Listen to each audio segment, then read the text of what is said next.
اور میں نے کئی دفعہ یہ گولڈن کوٹ اپنا بیان کیا ہے لوگوں کے سامنے کہ اگر قادیانی ہمیں کافر کہنا چھوڑ دیں ہم ان کو کافر نہیں کہیں۔ مرزائیوں کی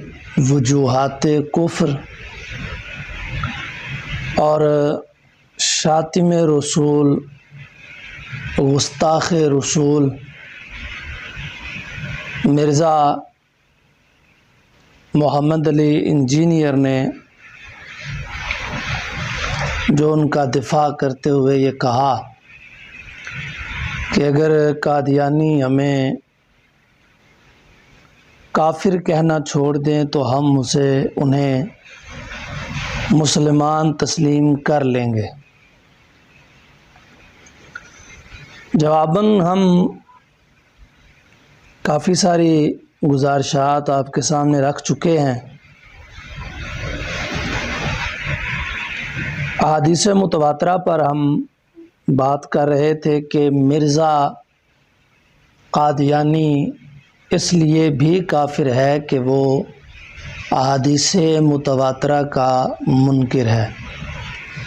احادیث اور بہت ساری ہیں لیکن ہم آج جو احادیث پڑھیں گے ان کے بعد دیگر وجوہات کی طرف آگے بڑھیں گے، ورنہ ہم اسی بات میں کافی وقت لگا دیں گے، تو لہٰذا فیصلہ یہ کیا ہے کہ آج جو احادیث پڑھی جائیں انہی پر اکتفا کیا جائے۔ مزید ہم نیچے اپنا نمبر دے دیں گے، کسی کو حوالہ جات چاہیے ہوں تو وہ ہم سے رابطہ کر سکتا ہے۔ 13 احادیث ہم آپ کے سامنے تلاوت کر چکے ہیں۔ آج جو حدیث پڑھیں گے اس کا نمبر ہمارے اس لحاظ سے 14 آ رہا ہے۔ اور ناظرین، یہ بات حضرت آدم علیہ السلام، آپ نے جب آپ کو دنیا میں بھیجا گیا تو آپ پھر اپنی اس لغزش کی دعا کرتے رہے۔ تو روایت میں آتا ہے حضرت عمر بن خطاب رضی اللہ تعالی عنہ، آپ اس حدیث کے راوی ہیں، فرماتے ہیں قال رسول اللہ صلی اللہ علیہ وآلہ وسلم، کہ نبی پاک صلی اللہ علیہ وآلہ وسلم نے ارشاد فرمایا لما اصاب آدم الخطیئۃ رفع رأسہ فقال ربی اسألک بحق محمد ان غفرت لی۔ حضرت آدم علیہ السلام نے اپنی اس لغزش کی معافی مانگنے کے لیے آسمان کی طرف منہ اٹھایا اور کہا کہ اللہ، مجھے اپنے محبوب حضرت محمد صلی اللہ تعالی علیہ وبارک وسلم کے صدقے معاف فرما دے۔ جب آپ نے سرکار کا نام لیا تو فأوحى اللہ تعالی الیہ، تو اللہ نے ان کی طرف وحی فرمائی اور ان سے پوچھا کہ وما محمد ومن محمد، کہ آدم محمد کیا اور کون محمد؟ اب یہ بھی ایک محبت برا انداز ہے اللہ تبارک و تعالیٰ کا، صرف اپنے محبوب کی شان آدم اور اولاد آدم کو بتانے کا۔ فقال ربی انک لما اتممت خلقی، آدم علیہ السلام نے عرض کیا کہ اے اللہ، جب تو نے میری تخلیق مکمل کر دی، جب تو نے مجھے مکمل طور پر بنایا، رفعت رأسی الی عرشک، تو میں نے تیرے عرش کی طرف سر کو اٹھایا، یعنی میں نے نظر بلند کی۔ جب میں نے نظر بلند کی فَإِذَا عَلَيْهِ مَكْتُوبٌ، تو اس پر لکھا ہوا تھا کیا؟ لا الہ الا اللہ محمد الرسول اللہ، یہ کلمات وہاں لکھے ہوئے تھے۔ فَعَلِمْتُ أَنَّهُ أَكْرَمُ خَلْقِكَ عَلَيْكَ، تو اے اللہ مجھے اس وقت یہ علم ہوا کہ یہ مخلوق میں بہت قریب تر ہے یہ ہستی، تجھے اپنی مخلوق میں بڑی پسندیدہ یہ ہستی ہے۔ اذ قرنتا اسمہ مع اسمکا، کہ اسی لیے اس محبوب کا نام تم نے اپنے نام کے ساتھ لکھا ہوا ہے۔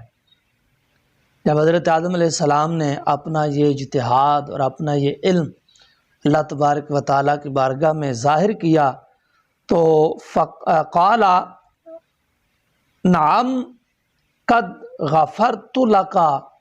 وہو آخر الانبیاء من ذریتک، فرمایا ہاں آدم تو نے سچ کہا ہے، بے شک وہ آخری نبی ہے، وہ آخری نبی ہے من ذریتک، تیری اولاد میں سے، تیری جتنی بھی اولاد ہے اس میں جن کو نبوت عطا فرما دی گئی ہے ان سب نبیوں میں سے وہ آخری نبی ہیں۔ وَلَوْلَاهُ مَا خَلَقْتُكَ، اور فرمایا کہ اگر میں نے اس محبوب کو پیدا نہ کرنا ہوتا تو آپ کو بھی پیدا نہ کرتا۔ تو یہ بات تو جب حضرت آدم علیہ السلام کو بنایا گیا اور ان کی تخلیق کا کام چل رہا تھا، یہ بات تو اس وقت بھی طے ہو چکی تھی کہ نبی پاک صلی اللہ علیہ وآلہ وسلم آخری نبی ہیں، سرکار کے بعد اور کوئی نبی نہیں ہوگا۔ حدیث نمبر 15 جو ہے یہ حضرت عبداللہ بن عمر رضی اللہ تعالی عنہ سے مروی ہے۔ آپ فرماتے ہیں کہ خرج علینا رسول اللہ صلی اللہ علیہ وآلہ وسلم یوماً کل مؤدعن، کہ نبی پاک صلی اللہ علیہ وآلہ وسلم ایک روز ہمارے پاس تشریف لائے، لگ ایسے رہا تھا کہ جیسے یہ سرکار کی ہمارے ساتھ آخری گفتگو ہے، الوداعی کلام تھا سرکار کا۔ فقالا، تو سرکار نے خود ارشاد فرمایا، انا محمد النبی الامی، فرمایا صحابہ میں محمد ہوں، اور میں محمد ہوں، میں امی ہوں۔ یہ لفظ حضرت عبداللہ بن عمر فرماتے ہیں قالہ 3 مرات، نبی پاک صلی اللہ علیہ وآلہ وسلم نے یہ بات 3 مرتبہ دہرائی کہ میں اللہ کا نبی ہوں، اور یہ بھی ساتھ ارشاد فرمایا لا نبی بعدی، میں اللہ کا نبی ہوں لیکن میرے بعد اور کوئی نبی نہیں ہے، میں آخری نبی ہوں، میرے بعد کوئی نبی نہیں ہے۔ حضرت میں پچھلی حدیث کا حوالہ بھی نہ دے سکا، پچھلی جو حدیث مبارکہ حضرت آدم علیہ السلام والی پڑھی ہے، یہ مستدرک حاکم میں حدیث نمبر 4681 نمبر ہے، اور معجم الاوسط امام طبرانی کی جو ہے اس میں یہ حدیث 6502 نمبر پر آتی ہے، اور جو ابھی پڑھی ہے یہ روایت جو ہے مسند امام احمد بن حنبل کی حدیث نمبر 2214 ہے۔ حدیث نمبر 16 جو ہے یہ بخاری شریف میں ایک بار نہیں تقریباً 6 سے 7 بار آئی ہے۔ ایک حوالہ دے دیتے ہیں، یہ حدیث نمبر 237 ہے۔ نبی پاک صلی اللہ علیہ وآلہ وسلم کے پیارے صحابی حضرت ابو ہریرہ رضی اللہ تعالیٰ عنہ آپ فرماتے ہیں کہ قال رسول اللہ صلی اللہ علیہ وآلہ وسلم نحن الآخرون السابقون یوم القیامتی، نبی پاک صلی اللہ علیہ وآلہ وسلم نے فرمایا کہ قیامت کے دن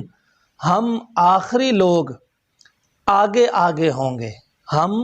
آخری لوگ جو ہیں، ہم آخری امت جو ہیں، ہم آگے، سرکار خود فرما رہے ہیں کہ ہم آخری امت ہیں، تو پھر کوئی اور امت اور نبی پھر کہاں سے ہو سکتا ہے۔ حدیث مبارکہ نبی پاک صلی اللہ علیہ وآلہ وسلم نے فرمایا، حدیث نمبر 17 ہے، فرمایا کہ ان اللہ لم یبعث نبیا الا حذر امتہ الدجال، کہ کوئی نبی ایسا نہیں آیا کہ جس نے اپنی امت کو دجال سے ڈرایا نہ ہو۔ دجال کے بارے میں مطلع نہ کیا ہو۔ ہر نبی نے اپنی اپنی امت کو اپنے اپنے ادوار میں، اپنے اپنے اوقات میں اپنی اپنی امتوں کو اس کی اطلاع دی۔ فرمایا وَأَنَا آخر الانبیاء وَأَنْتُمْ آخر الامم، لیکن فرمایا میں آخری نبی ہوں اور تم آخری امت ہو۔ وَهُوَ خَارِجٌ فِيكُمْ لا محالہ، اور فرمایا لا محالہ ہر صورت میں وہ تم ہی میں سے ہوگا، جو دجال ہوگا وہ تمہارے پاس ہی آئے گا اور تم میں ہی ظاہر ہوگا۔ یہ حدیث مبارکہ معجم الکبیر کی حدیث نمبر 7528 ہے، اور جو ہم 17 نمبر پر حدیث مبارکہ پڑھنے جا رہے ہیں، یہ حدیث الکامل لابن عدی جلد نمبر 2 صفحہ نمبر 484 پر موجود ہے۔ حضرت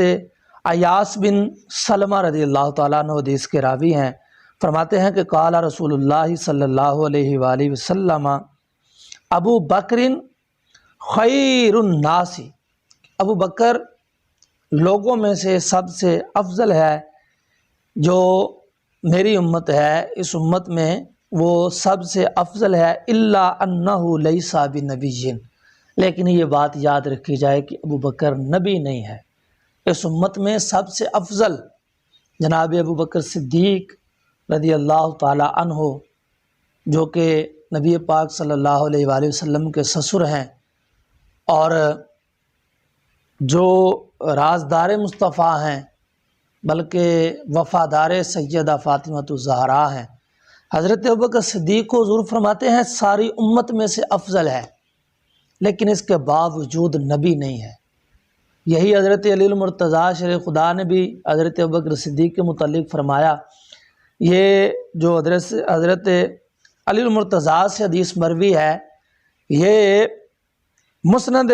امام احمد بن حنبل میں تقریباً 15 سے زائد مرتبہ ذکر کی گئی ہے، جس میں حضرت علی المرتضیٰ شیر خدا کرم اللہ وجہہ الکریم اپنی زبان اقدس سے حضرت ابوبکر صدیق رضی اللہ تعالی عنہ کو افضل، اس امت میں سے سب سے افضل قرار دے رہے ہیں۔ آج ان لوگوں کو بھی میں یہ عرض کرنا چاہتا ہوں، اور بڑے میں تحمل سے عرض کرنا چاہتا ہوں، جنہیں روایات مل جاتی ہیں مسند امام احمد بن حنبل سے، اور وہ ان روایات سے حضرت ابوبکر صدیق کی بجائے دیگر بلکہ مولا کائنات کرم اللہ وجہ الکریم کی افضلیت بیان کرنے پر درپے ہو جاتے ہیں۔ انہیں یہ حدیث، یہ روایت جو ہے، یہ مسند امام احمد بن حنبل میں بیان کر رہا ہوں کہ 15 سے زائد مرتبہ بیان ہوئی ہے، جس میں خود مولا کائنات مولا علی شیر خدا کرم اللہ وجہ الکریم فرماتے ہیں افضل هذه الامتی بعد نبیہا ابو بکر، کہ اس امت میں امت کے نبی کے بعد جو سب سے افضل ذات ہے وہ جناب صدیق اکبر رضی اللہ تعالی عنہ کی ذات ہے۔ اور ساتھ فرمایا وبعد ابی بکر عمر، اور حضرت ابوبکر صدیق کے بعد حضرت عمر فاروق رضی اللہ تعالی عنہ ہیں۔ اور فرمایا وبعدہما آخر ثالث، پھر ان کے بعد کوئی تیسرا افضل ہے، روایات میں آتا ہے ولم یسمہ، لیکن حضرت علی المرتضیٰ نے اس تیسرے کا نام نہیں لیا، جبکہ حضرت ابوبکر صدیق کا اور حضرت عمر فاروق کا نام صراحتاً مولا کائنات نے لیا، اور روایت مسند امام احمد بن حنبل میں 15 سے زائد مرتبہ موجود ہے۔ اب بھی کسی کو اگر نظر نہ آئے اور کسی کو سمجھ نہ آئے اور وہ اسی مسند امام احمد بن حنبل کا سہارا لیتے ہوئے افضلیت صدیق اکبر رضی اللہ تعالی عنہ پر انگلی اٹھائے، تو میں سمجھتا ہوں کہ اس کو بھی ہوش کے ناخن لینے چاہیے۔ بہرحال سرکار فرماتے ہیں کہ میرے بعد اس امت میں جو سب سے افضل ہے، یعنی انبیاء کے بعد اس امت میں جو سب سے افضل ہے وہ جناب ابوبکر صدیق ہیں، لیکن وہ بھی نبی نہیں ہیں۔ تو جب صدیق اکبر رضی اللہ تعالی عنہ ساری امت میں سے افضل ہو کر اس امت میں نبی نہیں بن سکتے تو کوئی ذلیل ترین بندہ، کوئی غلیظ ترین بندہ، کوئی نیچ اور گرا ہوا بندہ، کوئی انتہائی قسم کا گندا بندہ پھر نبوت کا دعویٰ کیسے کر سکتا ہے اور منصب نبوت پر کیسے فائز ہو سکتا ہے؟